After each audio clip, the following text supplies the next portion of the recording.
2017-2018 del Consejo, y hoy tenemos la quinta conferencia, como os digo, que se titula Esse Lignum Crucis in Quo Salus Mundi Pependit, el culto a la cruz y a las reliquias de la pasión en la Iglesia. Esta interesante conferencia pues nos la va a impartir don Ramón de la Campa Carmona. Don Ramón de la Campa Carmona nació en Sevilla en 1964. Es licenciado en Filología Clásica por la Universidad de Sevilla. Es poseedor del grado C1 de Italiano por la Universidad de Siena. Tiene estudios de Filosofía y Teología y además es diplomado por la Escuela de Liturgia San Isidoro de Sevilla. Es también ministro lector y acólito de la Archidiócesis de Sevilla. Es miembro de número de la Academia Andaluza de la Historia desde el año 2011. También del Comité Español de Historia del Arte y de la Asociación Española de Estudios Franciscanos. En el ámbito cofrade, pues es hermano de las cofradías de penitencia de Montesión, Valle, Cachorro, San Isidoro y Servitas, y de las Hermandades de Gloria, de la Pastora de Santa Marina y de la Pura y Limpia del Postigo. Ha participado en muchos congresos, simposios y jornadas históricas. Ha publicado en actas de estas reuniones científicas, obras enciclopedias y conjuntas, y en multitud de publicaciones cofrades, boletines, etc. También ha organizado dos congresos internacionales, uno en Gibraltar, María, signo de identidad de los pueblos cristianos, en el año 2010, y otro en Carmona, Virgo Dolorosa, en el año 2014. Sus líneas de investigación son Historia de la Iglesia, Iconografía Sagrada, Liturgia y Religiosidad Popular. Pues sin más, tiene la palabra don Ramón. En primer lugar, al Consejo Local de Hermandades y Cofradías por haberme invitado a participar en este ciclo de conferencias tan completo y tan dinámico, que dice mucho de la organización y de la preocupación por el ámbito de formación que tiene, y doy también pues el agradecimiento al presentador. Si vemos el título de la conferencia y entrando en materia, ustedes me van a perdonar que yo siempre pongo una frase en latín, porque eso, como soy licenciado en Filología Clásica y profesor de instituto, pues siempre me gusta, ¿no? Esta es la frase que se dice cuando se da la adoración de la cruz el Viernes Santo. Es aquí el árbol de la cruz donde estuvo clavada la salvación del mundo, ¿no? Y que, digamos, compendia o resume todo aquello que vamos a ver a lo largo de la exposición. Bien, en primer lugar tenemos que partir que la cruz de Cristo es símbolo de salvación. La cruz simboliza todo el sacrificio expiatorio de Cristo, Cristo que muere y resucita por nosotros, y que de ser el suplicio más infamante que había en su época, pues se convierte en trofeo de victoria sobre el pecado.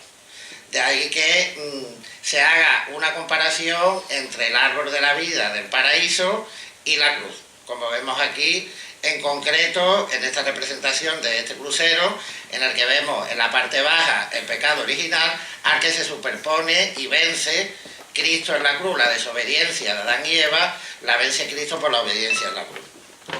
Es por tanto el timbre de gloria del cristiano y el símbolo del discipulado, ¿no? Una primera costumbre que nos introduce en el uso de la cruz entre los cristianos es el hecho de signar o signarse, ¿no?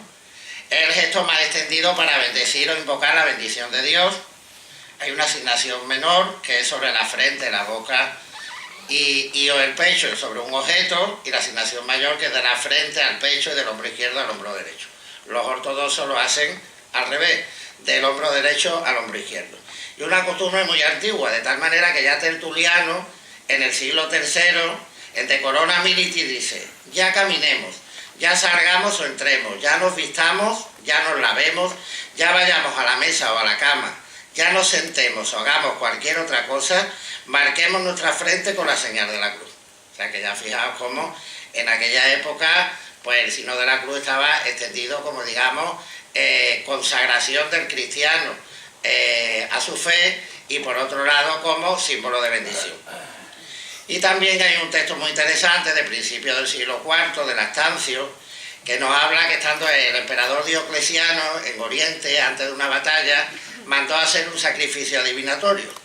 Entonces los cristianos, que ya muchos pertenecían al ejército, no podemos olvidar que el cristianismo se difunde fundamentalmente por medio del ejército, tuvo un gran competidor que fue el culto de Mitra, el mitraísmo, pero al final ganó la batalla el cristianismo. Dice los cristianos, dice literalmente, hicieron sobre su frente el signo inmortal y ante este hecho los demonios huyeron y el sacrificio quedó turbado. De manera que se cabreó bastante el emperador Diocleciano y fue uno de los motivos que fueron engrosando la pelota hasta que llegó la gran persecución, como sabéis, del cristianismo, que a finales del siglo III, principios del siglo IV, durante el mandato de Diocleciano.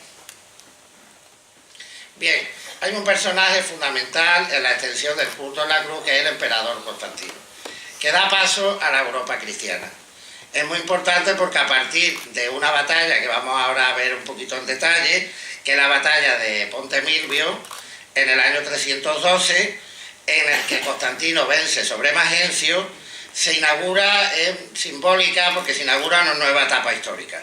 Una etapa histórica que será la forjación de la Edad Media con la Europa cristiana bajo el signo de la cruz, ¿no? Digamos, uno de esos acontecimientos históricos que son como los gornes, los quicios, que nos ayudan a comprender un nuevo cambio, una nueva orientación, una nueva etapa histórica. Aquí lo vemos los dos frente a frente, tenemos al emperador Constantino a la izquierda y a Magencio a la derecha. Ahora veremos estos personajes muy curiosos, lo vamos a ver muy resumido, voy a intentar ser lo más claro posible porque la verdad es que el embrollo histórico es bastante grande. Bien, nos tenemos que situar a finales del siglo III, en el imperio de Diocleciano, ya estamos en el Bajo Imperio Romano, ya llega un momento que el imperio es inabarcable. Entonces Diocleciano idea un sistema de gobierno que supone que hay dos Augustos, dos emperadores, por entendernos nosotros nuestra terminología moderna, que sería el de Oriente y Maximiano de Occidente, y luego dos Césares, que digamos que era como un escalón inferior, que gobernarían uno parte de Occidente y parte de Oriente. Entonces se dividen, como vemos ahí en el mapa perfectamente, se dividen el imperio en 4 zonas, ¿no? Unas provincias son de Diocleciano, que son las verdes, las provincias de Maximiano son las naranjas, las provincias de Constancio Cloro son las verdecitas y las provincias de Galerio son las moraditas, ¿no? Vemos cómo divide para un más fácil gobierno, para poder la maquinaria del Estado poderla aligerar, pues hace esta repartición. Pero claro, esto como veis es un sistema muy frágil porque el coordinar a 4 personas y que ninguna quiera ser superior a otra, pues la verdad que como veremos esto durará bien poco, ¿no? Entonces, ¿qué pasa? Que Diocleciano tenía previsto que cuando llegara un determinado tiempo, como ocurre ahora en muchas cosas, ¿no? Pues la jubilación. Entonces, que los dos emperadores, Maximiano y Diocleciano, se jubilaban, los Césares pasaban a ser emperadores y nombraban otros Césares. Y continuaba, según su idea, el sistema. Pero ¿qué pasó? Que esto, pues, salta en pedazos, ¿no? Entonces, ¿qué pasa? Hemos dicho que uno de los Césares, el César de Occidente, era Constancio Cloro. Constancio Cloro es el padre de Constantino. Estaba en Britania cuando llega la noticia de que ha sido nombrado Augusto. ¿Y qué pasa? Que muere muy pronto, en el 306 muere. Pero le ha dado tiempo de llegar a Constantino a Britania, porque Constantino lo tenía para, digamos, controlar a Constancio Cloro, lo tenían en la corte de Oriente como una especie de rehén, ¿no? Un rehén de lujo, para entenderlo de alguna manera. Entonces él consigue hacer una serie de estratagemas, era muy inteligente, consigue escaparse y llega a York antes de que muera su padre. Entonces, ¿qué es lo que pasa? Que su padre, antes de morir, lo nombra César, es decir, como digamos, su heredero, ¿no?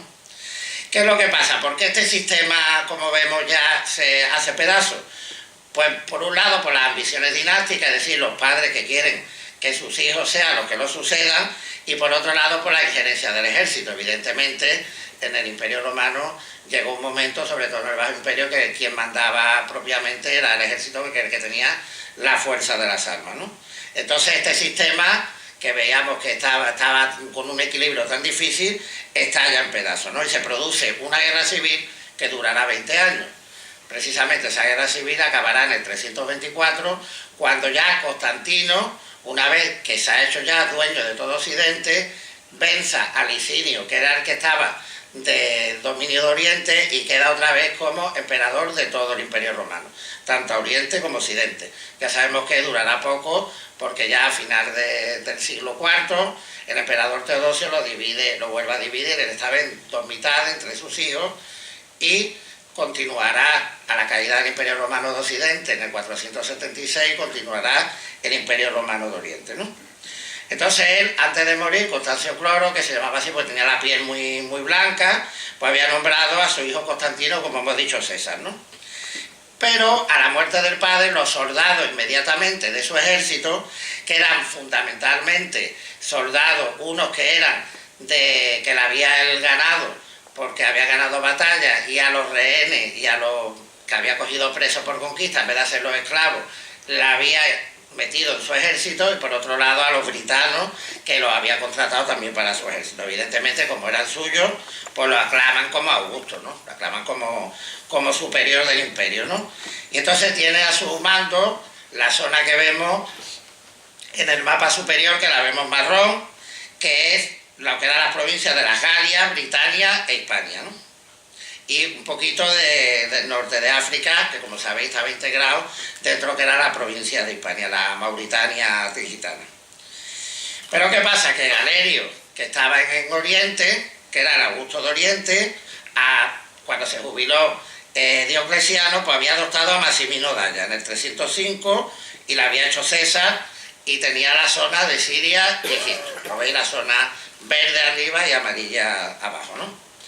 Pero ¿qué pasa? Que Magencio, que era hijo de Maximiano, del emperador que se había jubilado, pues no se somete a eso y dice, yo aquí no voy a hacer uno más.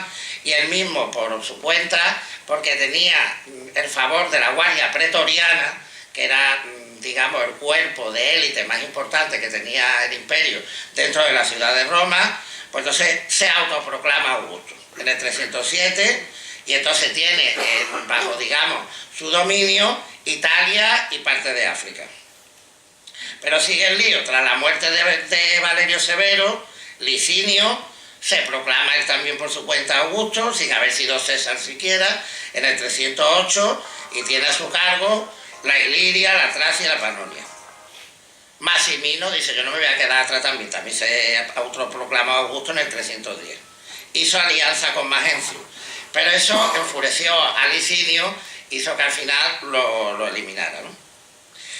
Claro, Constantino, que no había pisado nunca Roma, no había estado nunca en Roma, porque él había nacido en Oriente y de ahí pues había ido a York con su padre, estaba establecido en Treveri, en Alemania, él no había pisado nunca Roma, pues entonces está en un principio como un poquito temeroso, ¿no?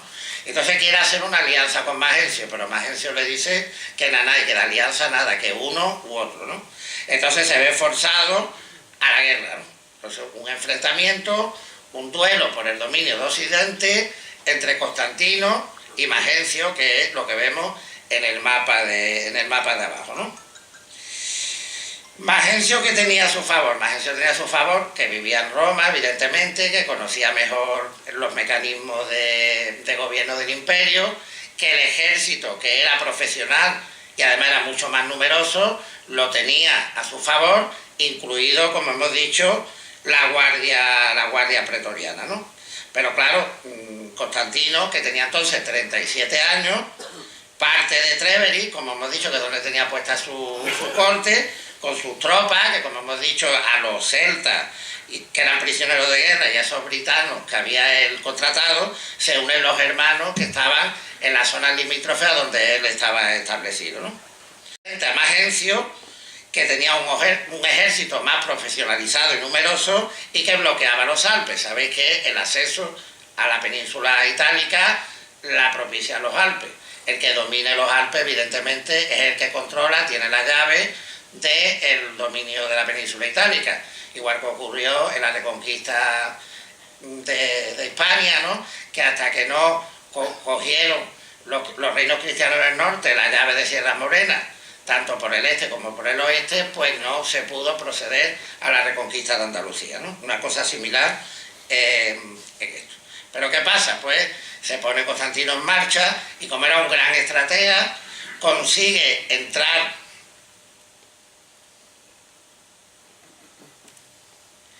consigue cruzar los Alpes. Ahí veis señalado los circulitos, la ruta que él siguió, pasa por el paso de Monginebro, en el Val di Susa, y, en resumidas cuentas, llega hasta Milán, ¿no? Claro, cuando llega a Milán, se establece allí un tiempo para darle reposo a sus tropas y preparar la estrategia, porque él va a por todas sobre Roma. ¿Qué es lo que pasa? Que en ese momento, pues decide preparar su campaña final y dice, bueno, está un poquito temeroso, ¿no? Entonces, en esta época, que además era la superstición era muy fuerte, en la época del Bajo Imperio Romano fundamentalmente, pues empieza a hacer una serie de plegarias y oraciones. Él ya era monoteísta, pero fundamentalmente de un culto solar, ¿no? Era del dios Sol, o sea que ya había relegado, había abandonado por completo la religión tradicional romana y se había sumado como buena parte del ejército a este culto solar, ¿no? Claro, de ese monoteísmo solar que ya practicaba, le hizo tener una gran simpatía con los cristianos porque era otra religión monoteísta, ¿no? Y que prácticamente pues estaba relacionada a estos niveles, ¿no? Porque, como sabéis, pues también el sol se utiliza como representación, como símbolo de Cristo. Entonces veía una serie de similitudes con los cristianos que le hizo trabar simpatía que ya la hereda de su padre. En la zona que habían estado gobernadas por Constancio Cloro, la persecución esa cruenta y grande del cristianismo que hemos dicho que hubo en la época de Diocleciano fue mucho menos.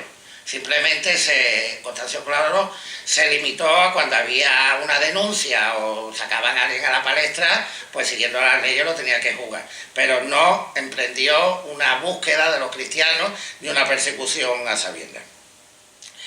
Bien, en este momento entra en juego el historiador de cabecera de Constantino, que es un obispo, Eusebio de Cesarea, y entonces pues que fue amigo personal del emperador Constantino. Por eso ya sabemos que a la hora de narrar la historia pues va a poner un poquito de su parte y va a exagerar un tanto, pero no deja de ser un testigo de primera mano, porque él charló directamente con el propio Constantino y recibió de su propia, lo que él no había visto, lo recibió de su propia boca como había visto las cosas, ¿no? Entonces nos habla que estando una tarde allí en Milán, preparando ese choque frontal final con Magencio, tuvo una visión a la puesta de sol que fue contemplada por todos los miembros de su ejército, que vio sobre el disco solar una cruz de rayos luminosos con una inscripción que evidentemente Eusebio no la transmite en griego porque era la lengua en la que escribía, que dice en tu tónica.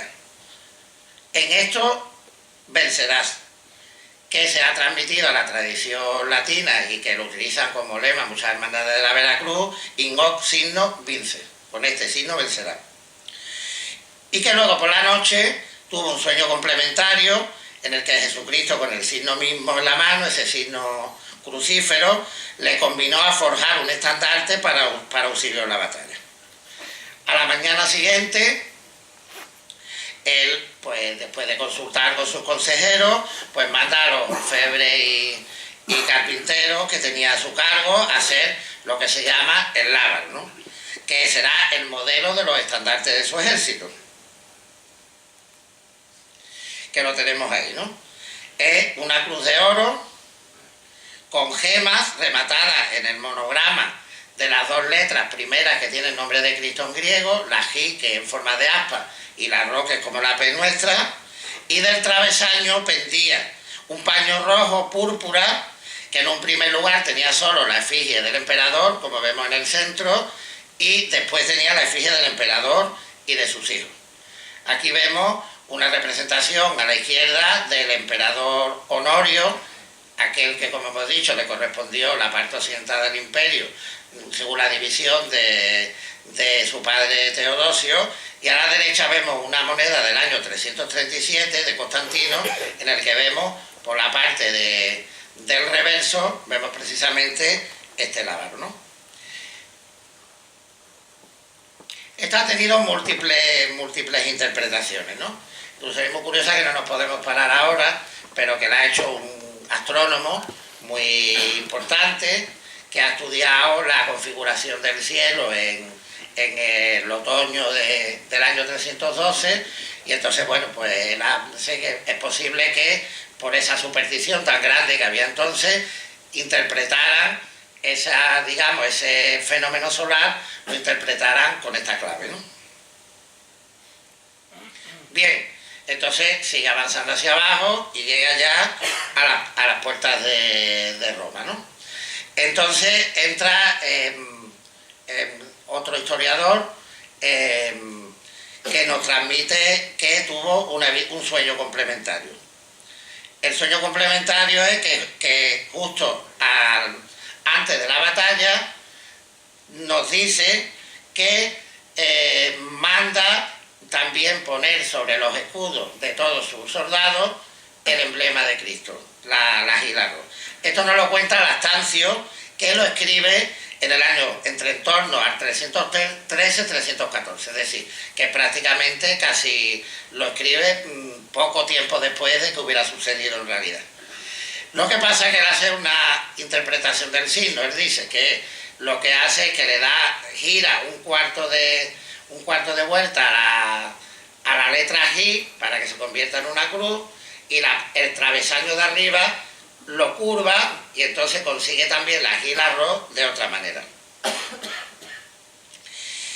No sabemos exactamente si lo que mandó a hacer fue una cosa u otra, pero lo cierto es que ambas representaciones, la del crismón tradicional, que es la que hemos visto antes, y esta de la cruz con la parte de arriba curvada, se dan en las monedas de la época, ¿no? Bueno, pues llegamos, ya está establecido ya Constantino a las puertas de Roma, y entonces pues está esperando a ver quién mueve ficha, ¿no? En ese momento coincide, en octubre del 312, que va a celebrar, el emperador Magencio va a celebrar, que siempre se le nombra en las fuentes históricas, tanto paganas como cristianas, como tirano. ¿Por qué se le llama tirano? Porque él no ha cedido al cargo de emperador de una manera legal. Entonces, por eso se le llama tirano, ¿no? Igual que, por ejemplo, a San Hermenegildo, las fuentes históricas visigodas, por ejemplo, San Isidoro lo llama también tirano. ¿Por qué? Porque se rebela contra su padre y se autonombra rey sin ninguna cobertura legal, ¿no?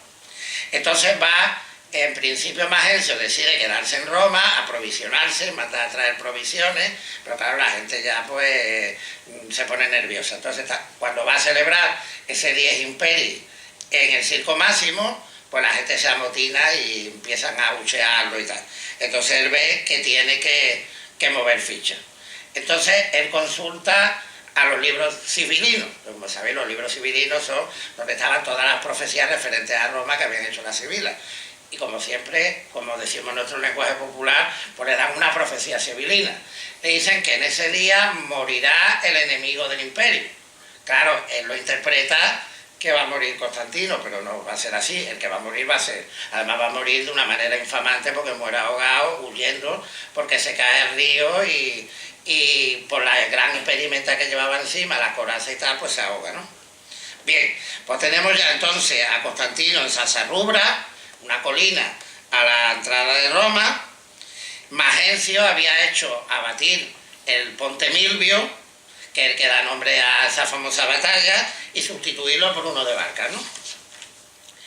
Entonces llegamos al día 28 y ya Magencio ya se ha puesto tan nervioso que inexplicablemente toma la iniciativa y cruza la orilla derecha del río para enfrentarse a campo abierto con las tropas de Constantino. Es decir, una provocación en toda la regla, ¿no? Empiezan las escaramuzas que empezaron en Malborghetto, todavía se conserva veis, arriba es una reconstrucción ideal porque se hizo un arco de triunfo a 4 caras y abajo veis cómo el arco de triunfo está englobado dentro de una edificación medieval, que está en la vía Flaminia a 15 kilómetros al norte de Roma, ¿no? Empieza la primera escaramuza y ya la batalla decisiva, que es en una llanura entre Primaporta y Sasarrubra. Constantino, que era, como hemos dicho, un gran estratega, utiliza su astucia. Entonces, ¿qué empieza? Empieza debilitando las alas del ejército enemigo con la caballería gala, que era muy famosa y era muy capaz. Y después abate el centro, ¿no? Con lo cual aprisiona a Magencio y a su ejército en el meandro del río. Y los tiene a todos ahí acorralados. ¿Qué pasa? Que empiezan a huir. Claro, como Magencio había hecho abatir el puente Milvio, empiezan a cruzar el puente de Barca. Pero claro, con el gran peso de tanta gente, con tanta impedimenta cruzando el río, el puente se rompe. Entonces caen todos al río y entre ellos cae Magencio, se ahoga, pero claro, como tenían que tener un triunfo visible, buscan el cuerpo, lo encuentran, le cortan la cabeza y la llevan en un palo en triunfo a Roma y son recibidos, son aclamados por todo el pueblo de Roma, ¿no? Y se organiza la manera de celebrar la victoria, que es la procesión del triunfo, ¿no? Bien, aquí ya empieza Constantino a introducir una novedad. Normalmente las procesiones de triunfo acababan en el Capitolio, donde el general triunfador, que había podido entrar en la ciudad de Roma con sus armas, pues que lo que hace es que consagra las armas y hace un sacrificio a Júpiter óptimo máximo, al Júpiter capitolino. Y Constantino no hace eso, sino que en vez de subir la colina del Capitolio, se va a donde hoy está el Coliseo, y entonces allí, ante la estatua que había en ese momento, que era una estatua que era nombre al Coliseo, que era un coloso, que en realidad en principio era una estatua de Nerón, pero que la transforma en un dios solar, le pone la aureola del sol y lo transforma en una divinidad solar y celebra allí el final de su triunfo. ¿Por qué lo sabemos? Lo sabemos entre otras cosas porque allí será donde se edificará por el Senado romano, pocos años después, el famoso arco de Constantino, que en la actualidad está, como sabéis, al lado del Coliseo, ¿no? Y dice lo siguiente en la dedicatoria, en castellano: al emperador César Flavio Constantino, el más grande, pío y bendito Augusto, porque él, inspirado por la divinidad y por la grandeza de su mente, ha liberado el Estado del tirano y de todos sus seguidores al mismo tiempo, con su ejército y solo por la fuerza de las armas. El Senado y el pueblo de Roma le han dedicado este arco insigne por justos triunfos. Ya, como veis, inspirado por la divinidad, ya está dando cuenta de que hay un cambio y que ya la religión tradicional romana se da por concluida, ¿no?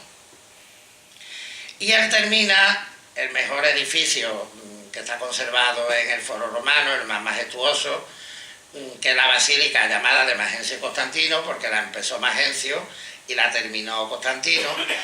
En la exedra se encontraba al fondo una gigantesca estatua de Constantino, de que es la que conservamos estos fragmentos que vemos a la izquierda, que están en el Palacio de los Conservadores de los Museos Capitolinos. Bueno, pues cuando él vuelve a Roma, en un segundo viaje, en un primer lugar, se le representa así, se le cambió la mano que está con el dedo y se le puso el lábaro, porque ya era un momento posterior y ya pues se atrevió a ir a más, ¿no? Bueno, pues ya vemos que él ya es dueño de Roma, ya domina todo Occidente. Entonces al año siguiente, en el 313, se reúne con su colega de Oriente, Licinio, y firman lo que se llama, por decirlo de alguna manera, lo que se llama el Edicto de Milán. El Edicto de Milán es el primer momento de la historia de la humanidad en el que está documentada total libertad religiosa, como vais a ver cuando lo leamos. Dice: habiendo advertido hace ya mucho tiempo que no debe ser cohibida la libertad de religión, sino que ha de permitirse al arbitrio y libertad de cada cual se ejercite en las cosas divinas conforme al parecer de su alma, hemos sancionado que tanto todos los demás cuanto los cristianos conserven la fe y observancia de su secta y religión. ¿Qué es importante para nosotros? Que en la hojarasca, por decirlo, de ese edicto, estaba ya reconociendo al cristianismo, que ya estaba tolerado desde el edicto de tolerancia de Galerio del 309, como religión lícita. Entonces ya puede salir a la luz, pueden hacer edificios, pueden comprar, pueden hacer todo tipo de cosas, ¿no? Entonces se le concede una libertad a la Iglesia que la hace salir de la clandestinidad. Y posteriormente, en el 324, vence definitivamente a su colega de Oriente, Licinio, que era además su cuñado, porque le había casado con su hermana, pero eso no importó para nada. Entonces lo vence, lo manda a matar finalmente, entonces ya recompone de nuevo el Imperio Romano.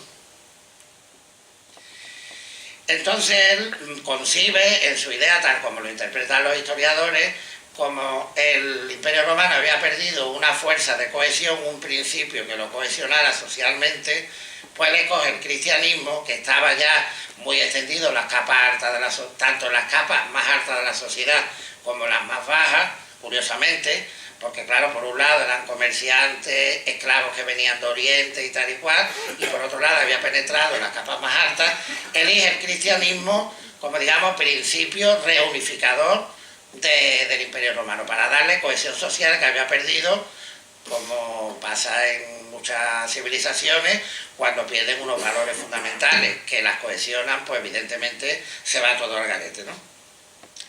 Y entonces empieza a preocuparse por el cristianismo. Entonces convoca un concilio, el concilio de Nicea, en el año 325, para dirimir una serie de asuntos teológicos. Pero lo que nos interesa es que él conoce allí a el obispo de Jerusalén, a Eusebio de Nicomedia. Entonces, como conoce al obispo de Jerusalén, le habla de que allí fue donde murió el Señor, donde resucitó y tal y cual.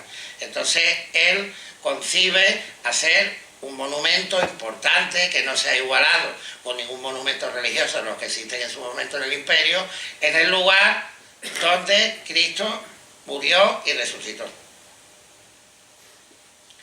Y además se decide que buscar la Santa Cruz, ¿no? Eso ya lo veremos, la invención de la Santa Cruz la veremos más detenidamente, ¿no? Pero sí tenemos que tener en cuenta, y esto son una serie de documentos a su favor, que ya San Cirilo de Jerusalén, que era sucesor del que había vivido de primera mano la invención de la Santa Cruz, en sus catequesis, que son del año 347, 348, 10 años, 15 años después de la invención de la Santa Cruz, ya habla ya del culto de la cruz. Incluso un enemigo de la Iglesia, el emperador Juliano el Apóstata, entre el año 361 y 363, reprobaba el culto al Lignum Crucis. San Juan Crisóstomo en el 390, ya casi al acabar el siglo IV, habla también del rescate de la cruz bajo Constantino. ¿Quién es protagonista fundamental de todos estos episodios? Pues precisamente es una mujer, es Santa Elena. Santa Elena, que es la madre de Constantino, era hija de un mesonero. Entonces cuando Constancio Cloro pasó por allí con sus tropas, se enamoró de ella, hicieron un matrimonio morganático, pero claro, después cuando Constancio Cloro ascendió al cargo de César, como no era de su clase social, la tuvo que dejar y contrajo un nuevo matrimonio. Pero nunca abandonó a esa mujer verdaderamente, que parece ser que era la que quería, y a su hijo nunca lo abandonó, como sabéis, porque si no, no lo hubiera llamado, ¿no? Pues Santa Elena en estos momentos parece ser que está de dolor por la separación, por ese divorcio forzado y tal, pues se hizo cristiana, ¿no? Entonces, muy pronto se señala a Santa Elena como que fue la promotora de toda esa excavación arqueológica, como vamos a ver posteriormente, buscando la basílica, buscando el Calvario y el lugar de la resurrección del Santo Sepulcro, y buscando la Santa Cruz, que es donde hoy está la Basílica del Santo Sepulcro.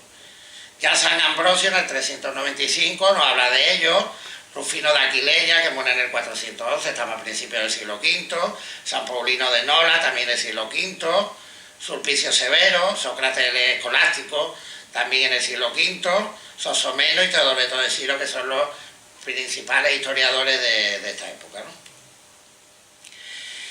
Bueno, pues una vez que ya ha conseguido en el 324 Constantino el gobierno de todo el imperio, pues entonces Santa Elena decide peregrinar a Tierra Santa, al lugar donde habían ocurrido los hechos de esa nueva religión a la que ella se había apuntado, ¿no? Y esto coincide con este deseo de Constantino, que como hemos dicho, que después del Concilio de Nicea manda a construir un complejo sacro sobre el Gólgota y el Santo Sepulcro. Nos hablan todos estos historiadores, estamos en esta época que, como hemos dicho, le presta mucha atención a la superstición, a los sueños, a las visiones. Hablan los historiadores impulsada por divinas visiones. Es decir, ella tuvo un presentimiento de que ese era su papel en la historia de Roma. Ella había sido rehabilitada por su hijo y nombrada Augusta, y que su papel, que ya era bastante mayor, porque ya era de 70 y tantos años, era ese, ¿no? Entonces ella decide viajar a Jerusalén, con lo que podéis comprender que significaba en aquella época eso, ¿no? Y se encarga, yo por eso digo muchas veces que debía de ser la patrona de los arqueólogos, porque una mujer en esta época que decida hacer una excavación arqueológica de esa categoría, bueno, pues entonces empiezan a indagar. Entonces aquí vemos arriba, a la izquierda, cómo estaría el lugar en la época de Cristo, el montículo del Gólgota, la salida de las murallas primitivas de Jerusalén, enfrente hay las canteras con la tumba de Cristo. Aquí vemos el nivel del suelo y cómo estaría. ¿Y qué es lo que pasa? Que el emperador Adriano, en el siglo II, cuando ya le da el remoquete definitivo a los judíos, pues entonces decide que todos los lugares sagrados pues los va a reconvertir. Entonces no solamente reconvierte los lugares judíos, sino también los lugares cristianos. Entonces, donde estaba la tumba de Cristo, pues manda a ser un templo de Venus. ¿Por qué? Porque claro, él oyó hablar de la muerte de un hombre y de la resurrección, entonces lo relaciona con el mito de Adonis. Venus que llora a Adonis, Adonis que resucita. Entonces, como era lo que más le sonaba a él dentro del paganismo, por eso manda a ser un templo de Venus. Aquí vemos a la derecha una moneda en la que se representa precisamente el templete que había sobre el lugar del Santo Sepulcro. La colina esa la mandó a rellenar de tierra, la puso al mismo nivel del cardo romano, y entonces pues puso allí el templo de Venus. Entonces esta mujer, una vez que encuentra o se percata de que ese es el lugar donde estaba soterrado tanto el Santo Sepulcro como el Calvario, el Gólgota, pues decide empezar a desenterrar aquello. Y aquí viene una de las leyendas, que es la leyenda de Judas Siriaco, que le dicen que hay un judío que por tradición familiar pues sabe perfectamente el lugar y tal, y entonces en la Edad Media, con ese tinte a veces que hay de antijudaísmo, pues entonces habla que lo empiezan a torturar hasta que le dice el sitio exacto donde debe excavar. Entonces ya excava, en primer lugar, pues desentierra el Santo Sepulcro, desentierra el lugar del Calvario y claro que lava las cruces. Sabemos que como todos los instrumentos de ejecución quedaban, digamos, manchados, no se podían utilizar para nada, normalmente se enterraban junto al lugar donde había sido ajusticiado el reo. Y más en el caso de los judíos, que como sabéis, un judío cuando muere de muerte violenta hay que enterrar con él toda la sangre y todo aquello que lo rodea. Por eso empapan, cuando hay un atentado o algo y muere un judío, pues empapan hasta atrás con la sangre y tal, y ni siquiera lo limpian ni nada, sino que lo entierran tal como se ha muerto de muerte violenta, lo entierran tal como lo encuentran, ¿no? Entonces empieza a excavar, claro, encuentra unas cruces. ¿Y por qué llega al conocimiento de que una de ellas era la cruz del Señor? Porque encuentra el título crucis, es decir, lo que nosotros llamamos el INRI, ¿no? El título de la condena. Pero claro, ahora viene, bueno, ¿y cuál es la cruz? Si hay tres cruces, ¿cuál es la auténtica? Estaban todas mezcladas. Pues entonces se elabora la leyenda, las fuentes más antiguas hablan que una tenía el INRI cogido, pues ya sabíamos, pero claro, después se elaboró una leyenda Entonces la emperatriz Helena con el obispo de Jerusalén pues van a una enferma que estaba de muerte, que era de alta clase social, le van aplicando las cruces y cuando le aplican la tercera resucitan. Entonces esto digamos que es como se representa, digamos cómo se discriminó de las tres cruces cuál era la de Cristo. Y ya se llega a la Edad Media del siglo XIII, dentro de lo que se conoce como la Leyenda Áurea, que es un libro de vidas de santos, pues se llega a completar la leyenda de la Veracruz. Entonces, fijaos que la leyenda hace que el árbol se retrotraiga a la época del paraíso. Cuando, según la leyenda, cuando va a morir Adán, manda a Set, al ángel que vigila, custodia la entrada al paraíso, a que le dé el óleo de la misericordia. Pero en vez de esto le da un plantón del árbol de la vida. Cuando vuelve, Adán ha muerto y lo planta sobre el cadáver. De ahí crece un esplendoroso cedro que en tiempo de Salomón se corta para utilizarlo en el templo de Jerusalén, pero no se puede utilizar y al final acaban colocándolo como pasarela sobre el torrente Cedro. Pero ¿qué pasa? Que cuando viene la reina de Saba a ver a Salomón, cuando ve esa pasarela de madera, se arrodilla ante él y descubre su valor. Entonces Salomón, no sabiendo muy bien lo que era, lo manda a enterrar. Lo vemos en la parte izquierda de la imagen. Y curiosamente, en la época de Cristo, aparece flotando en la piscina probática y según esa leyenda, con ese árbol se elaborará cruz. ¿Veis cómo es todo un relato mítico, un relato mitológico, que lo que está haciendo referencia al pantán que hay entre el árbol del paraíso y el árbol de la cruz, donde se pierde todo y donde se gana de nuevo todo, ¿no? Con sobreabundancia. Bien, entonces pasamos a lo que hemos dicho, ¿no? Manda la construcción de un complejo sagrado que tiene dos partes. Una primera, que es una basílica de 5 naves, que la vemos a la derecha, que se abre a el decumano, al cardo romano, con una escalera y un pórtico, y después hay un patio donde se conserva la cumbre de la colina del Calvario y se accede a una rotonda que ¿qué es lo que hicieron? Como hemos dicho, la tumba de Cristo estaba excavada en una cantera. ¿Qué es lo que hace? Vaciarla alrededor y dejar solo la parte de la tumba de Cristo. De hecho, ahora las excavaciones arqueológicas que se han hecho, se han encontrado restos de otras tumbas que había también excavadas, que fueron arrasadas en esa obra de esto. Y lo dejan en medio de una rotonda que la vemos a la derecha, ¿no? Bien, pero Santa Elena evidentemente se vuelve a Roma, no se iba a volver con las manos vacías. Aunque ella dejó media cruz en Jerusalén y media se la mandó a su hijo Constantino a Constantinopla, ella se trajo también un pedacito para ella, lógicamente, ¿no? Entonces ella le había cedido a su hijo un palacio, que era el Palacio Cesoriano, que era del erario imperial, que es donde está actualmente la Basílica de Santa Cruz en Jerusalén, en Roma. De tal manera era importante este palacio que las murallas de Roma hacen un recoveco para dejar este antiguo palacio dentro de las murallas de Roma. ¿Y qué es lo que hace? Que en el atrio del palacio lo transforma en capilla.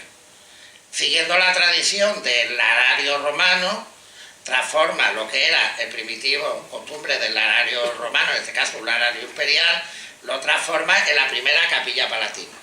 Es el final de una época y el principio de otra, ¿no? Es una arquitectura original, como hemos dicho, porque lo que hace es aprovechar el atrio de la iglesia. Entonces, ¿qué es lo que se trajo ella? Pues ya se trajo unos sacos de arena del Calvario para ponerlo debajo de la capilla de las reliquias, junto con la reliquia, que era un trozo de linum crucis, un clavo y 2 espinas de la cruz. Por eso recibe el nombre de basílica eleniana. La capilla de Santa Elena está más baja en el terreno, debajo de ese suelo donde extendió ella los sacos de los sacos de arena, por eso se le llama también a la basílica Santa Jerusalén, porque al trasladar esa misma arena, que era la que había en el suelo del Calvario, es como la Jerusalén romana, así como la Basílica de Santa María la Mayor es la Belén romana, porque según la tradición conserva una reliquia de la Santa Cuna del Señor. Como hemos visto, está la capilla actual de las reliquias, que se muestra fundamentalmente el cuarto domingo de Cuaresma, el Viernes Santo y el 14 de septiembre. En primer lugar tenemos un pedazo del Lignum Crucis que ha ido menguando a lo largo del tiempo, porque sabemos que de ese se han extraído muchos otros. Muchas veces dice la gente que si juntamos con los Lignum Crucis, pero si ustedes miráis y examináis los Lignum Crucis normales, es una astillita casi imperceptible. Ustedes cogen una pata de una silla y empiezan a sacar astillitas así, miles y miles y miles, ¿no? Dos espinas de la corona del Señor, el título Crucis, que esta ha tenido actualmente unos estudios muy interesantes y es la que tiene más, si tiene por sí misma aviso de realidad, ¿no? Porque está escrita de derecha a izquierda, lo cual demuestra que la escribió un judío, por el tipo de caligrafía que era de la época de Cristo, y el pedacito que se conserva allí, el pedacito que está recuadrado dentro de la parte inferior. Un clavo. Sabemos que Santa Elena hizo meter un clavo en el freno del caballo de Constantino, que según dice la tradición, que está en Milán, otro en la corona o yelmo del emperador, que está detrás, y sabemos que ella se quedó con un clavo porque nos cuenta San Gregorio de Tours que en su viaje de vuelta tuvo una tempestad muy grande en el Adriático, que metió el clavo en el agua y que se calmó la tempestad, ¿no? Bien, pues ya tenemos establecido, digamos, en boga lo que es el culto a la cruz, lo tenemos en Roma, ¿no? Que es, digamos, el punto de irradiación que nos interesa a nosotros de todo Occidente. Y ahora vamos viendo cómo la cruz se convierte en complemento del altar cristiano. Vemos aquí del batisterio de Cividales, del siglo VIII, vemos como ya vemos el altar, vemos la cruz y los dos cirios tal como nosotros lo conservamos en la actualidad, ¿no? Por ejemplo, en este fresco de la derecha, atribuido a Simone Martini del siglo XIV, en el que ya está consolidada la costumbre de que para la celebración de la Eucaristía hace falta un crucifijo y dos velas. En un primer lugar, como veis, era la cruz desnuda, y después, con la devoción a la Pasión de Cristo que surge en la Baja Edad Media, pues se colocará también la imagen del crucifijo. Otra costumbre que nos interesa, que se ha conservado prácticamente hasta ahora y que se puede seguir conservando, es la de la velación de la cruz en tiempo de pasión. Desde el sábado antes del domingo de pasión, que es el anterior al domingo de Ramos, hasta el Viernes Santo, todas las cruces se velan. ¿Por qué se velan? Esto es un resto de la primitiva disciplina penitencial que había en la Iglesia. Cuando llegaba el miércoles de ceniza, que por eso era miércoles de ceniza, se llamaba a todos los pecadores públicos, se le echaba la ceniza encima y se expulsaban del templo hasta la reconciliación, que era el Jueves Santo por la mañana. Entonces estaban fuera del templo, no podían entrar dentro.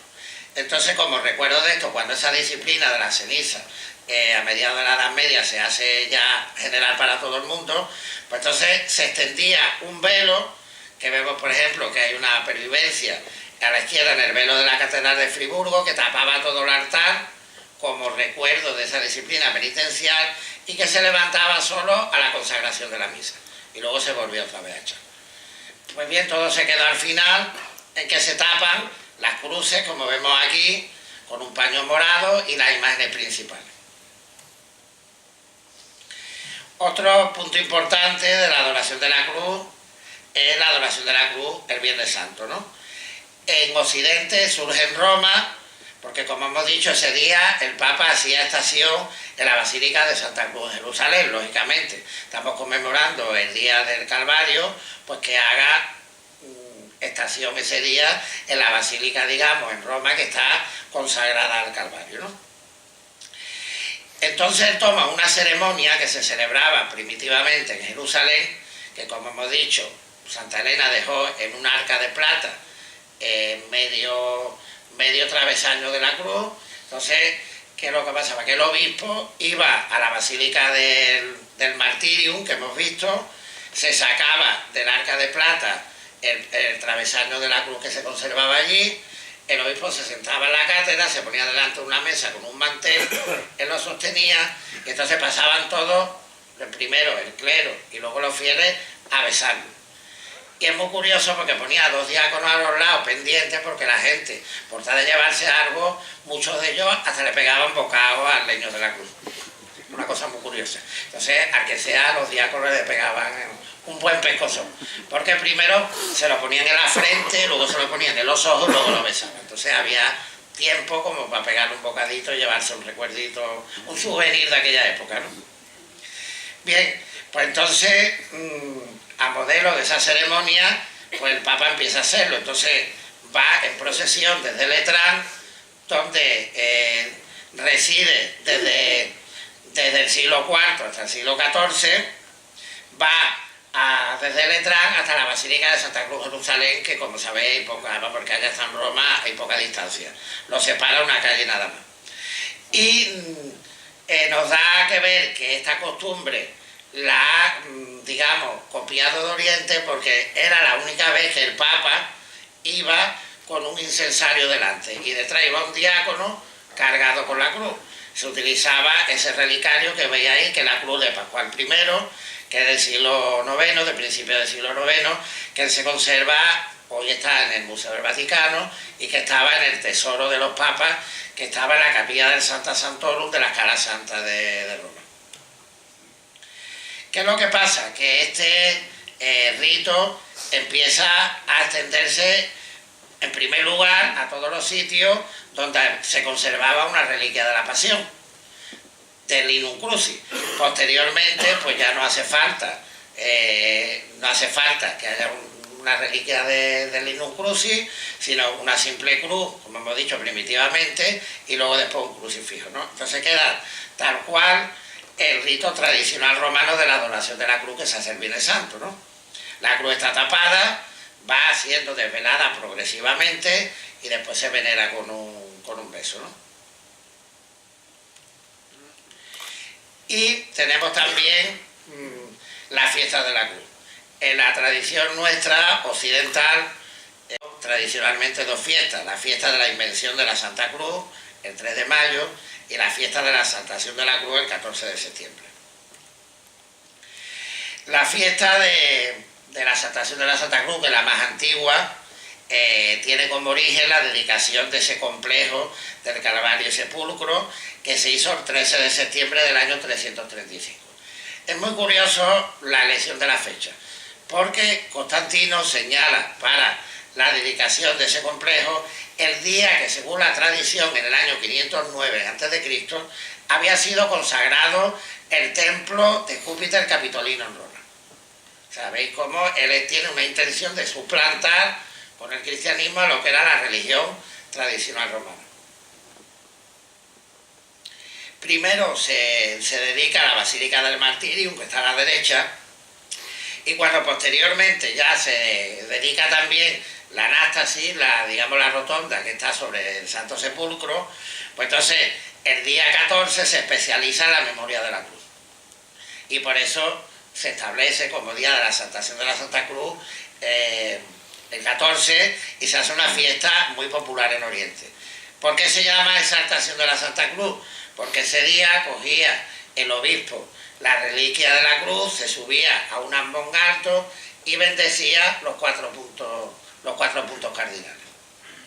Ya sabemos que esta fiesta se celebraba en el siglo IV, porque que la ilustración que tenemos abajo, María Egipciaca, que era una prostituta egipcia, como su propio nombre indica, pues al ver que tantos cristianos van a Jerusalén para celebrar la fiesta de la Exaltación de la Santa Cruz, decide ir, tiene un impulso de entrar en la basílica, y como que se lo impide, y hasta que ya no se convierte, pues no tiene fuerzas para entrar, y habla precisamente la historia de María Egipciaca, habla de este ritual que vemos a la derecha en una reproducción de una miniatura anterior al siglo VIII, que es lo que le da nombre a la fiesta, ¿no? Exaltación de la Santa Cruz, porque era la elevación y la bendición de los 4 puntos cardinales. Pero ¿qué pasa? Que cuando se fusiona la liturgia gala con la liturgia romana, y surge ya la liturgia romana que nosotros conocemos hoy, pues se especializa la fiesta del 3 de mayo, que era de tradición gala y venía de Siria, se especializa en la invención de la Santa Cruz, entonces pasa a conmemorarse el 14 de septiembre, otro episodio importante que digamos que catapulta o difunde todavía más el culto a la cruz. Y es que el rey Corroes de Persia, en el 614, invade Siria, Egipto y Palestina, y entre su botín de guerra se lleva la Santa Cruz. Entonces pasan una serie de años hasta que el emperador Heraclio de Oriente, ya habiendo solucionado una serie de problemas que había de guerra intestina y de dinámica interior del imperio, pues tiene fuerza suficiente y vence a Corroes. Era muy curioso porque Corroes había hecho colocar al lado de su trono precisamente la reliquia de la cruz como uno de sus más preciados trofeos de guerra, ¿no? Con ese espíritu también, como hemos dicho, supersticioso que está extendido en todos estos momentos de final del Imperio Romano y principio de la Edad Media.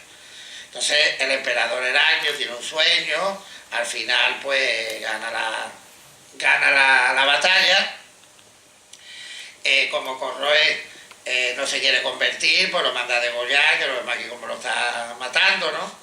Y entonces pues rescata de nuevo entre las capitulaciones que hace con su hijo, con el hijo de Corroes, pues está la devolución de la cruz que se había incautado en Jerusalén. Y aquí hay un episodio muy bonito, muy curioso. A la izquierda vemos la degollación de Corroes y en el centro vemos cómo está el emperador con todas las galas imperiales a caballo portando la cruz. Pues según cuenta el relato entre la historia y la leyenda, no sabemos hasta qué punto llega una y llega otra, pero es muy cercano, el primer relato que tenemos muy cercano a cuando sucedieron los hechos, que cuando llega a la puerta de Jerusalén, a la muralla, a la puerta dorada de Jerusalén, no tiene fuerzas para entrar. Entonces, que es lo que se representa con ese ángel que se le aparece en el centro, pues se le dice que Jesucristo había muerto desnudo en la cruz y que no podía, haciendo esa gala de riqueza y de esplendor, no podía entrar portando la cruz. Entonces él se despoja de todas sus galas y descalzo, cubierto solo de un camisón, pues ya entra y devuelve de nuevo la cruz. Bien, pues ya vemos que está totalmente establecido a partir ya, digamos que este episodio del emperador Heraclio le da, digamos, la cobertura definitiva al culto de la cruz, pues ya en toda la tradición de la Iglesia, tanto en Oriente como en Occidente, hay un culto especial del Lignum Crucis, ¿no? Entonces, como hemos visto, pues el Lignum Crucis se inciensa y aquí vemos, por ejemplo, la ceremonia que hay un Lignum Crucis en Santo Tomás de Avilés, en Asturias. Se hacen procesiones con el Lignum Crucis, que son con ornamentos rojos durante todo el año, menos el Viernes Santo, que son ornamentos morados y palio negro, ¿no? Aquí vemos a la derecha uno de los más grandes Lignum Crucis, que según la tradición se conserva, que es de Liébana, del Santo Toribio de Liébana. También se puede llevar sobre alta, vemos aquí este precioso fresco de Gentile Bellini del siglo XV, en Venecia, una procesión del Santo Lignum Crucis, lo importado por los frailes bajo palio rojo. Se bendice con el Lignum Crucis. Aquí vemos precisamente el día de la estación en la Basílica de Santa Cruz de Jerusalén, el Viernes Santo, según el ritual antiguo, lo vemos porque, como sabéis, diácono y subdiácono no están con dalmáticas, sino con esas casullas cortitas, que era lo que se usaba en ese tiempo. Vemos la bendición delante de la fachada de la basílica. Y una costumbre también, sobre todo en el ámbito rural, que se ha conservado mucho, la bendición de los campos y de los aires. Vemos aquí a la izquierda, de Caravaca de la Cruz, en la entrada de otoño y de primavera, con su ritual de la bendición, que se hace de la capilla de los conjuros de la basílica. A la derecha, el 3 de mayo, por ejemplo, en Granja de Rocamora, en Alicante, por la reliquia llevada a su ermita, desde allí se bendicen los 4 puntos cardinales. Y también, digamos que Sepulto de la Cruz estaba presente en los conjuros contra tormentas y plagas, que eran fundamentales, como estamos hablando, en un ámbito rural, ¿no? Entonces se llega hasta elaborar una arquitectura propia para este ritual. Entonces vemos, por ejemplo, eso es muy habitual, sobre todo en la zona de los Pirineos, tanto de Aragón como de Cataluña. Vemos lo que se llama, en ese lenguaje popular, un esconjuradero, en este caso el de la izquierda, el de Guaso, Huesca, y a la derecha vemos otro uso que es el que haya en las torres de las iglesias un lugar, un balcón, para poder realizar esta ceremonia.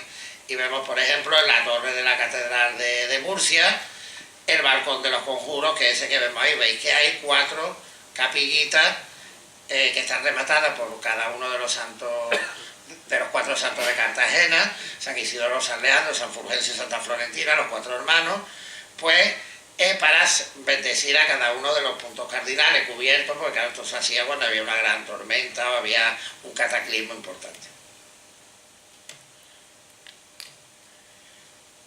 Y ya pues con esto damos por finalizado, hemos hecho una visión muy panorámica, muy general, se podría abordar muchísimo cada uno de los puntos, pero que tengamos una panorámica de lo que significa o debe significar la cruz para el cristiano, que es un modelo de entrega, de donación.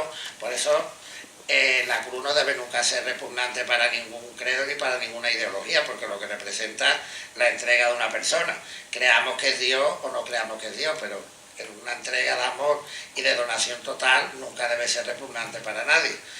Y en segundo lugar, como esa tradición se ha ido conservando y desarrollando a lo largo de la Iglesia y convirtiendo, en primer lugar, venerando la cruz como símbolo de la redención de una manera cronológica, el Viernes Santo, cuando se van desgranando los distintos episodios de la vida de Cristo, y por otro lado, desde un punto global, desde una perspectiva pascual, del misterio pascual, del triunfo de la cruz, tanto en la fiesta del 3 de mayo como en la fiesta del 14 de septiembre. Muchas gracias.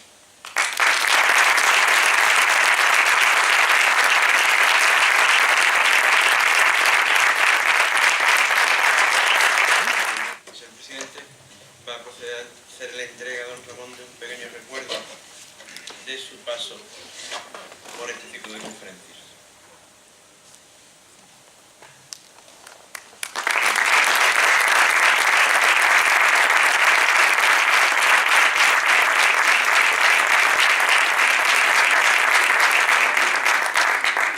Y ahora toma la palabra el señor presidente para clausurar la... Primero daros las gracias por vuestra asistencia, señor delegado de Cultura, señor don Ramón de la Campa, hermanos mayores, priora, compañeros de la permanente, amigos todos. Bueno, agradecer a don Ramón pues la charla, conferencia que nos ha dado, ¿no? Interesante, didáctica, y bueno, me imagino que aquí se podrá llevar hablando pues un día, 2 días y nos tendrá pues enganchados, ¿no? Es importante lo que ha dicho y ha concluido, ¿no? Yo me he quedado con una frase que ha dicho al principio, que con este signo vencerás, ¿no? Esa es la frase con que yo me he quedado desde el principio, ¿no? Y el signo de la cruz, ¿no? A gala debemos de llevar las hermandades y como cristianos podemos de llevar ese signo y como dice, con este signo vencerás. No me alargo más, bueno, ya nos explicará lo del Congreso Internacional de María en Gibraltar, porque eso sí es algo una cosa exótica que me ha llamado la atención, ¿no? Y simplemente, pues agradecer vuestra asistencia, emplazaros ya al próximo día 5 de febrero a la misma hora, a las 8 de la tarde, donde el padre David Gutiérrez versará sobre el aniversario que estamos celebrando en la diócesis, ¿no? El 750 aniversario del traslado de las sedes de Medina, Cádiz, y el 600 aniversario de la creación de la sede en Ceuta, ¿no? Entonces, pues, agradecer vuestra asistencia y nada más. Muchas gracias y buenas noches.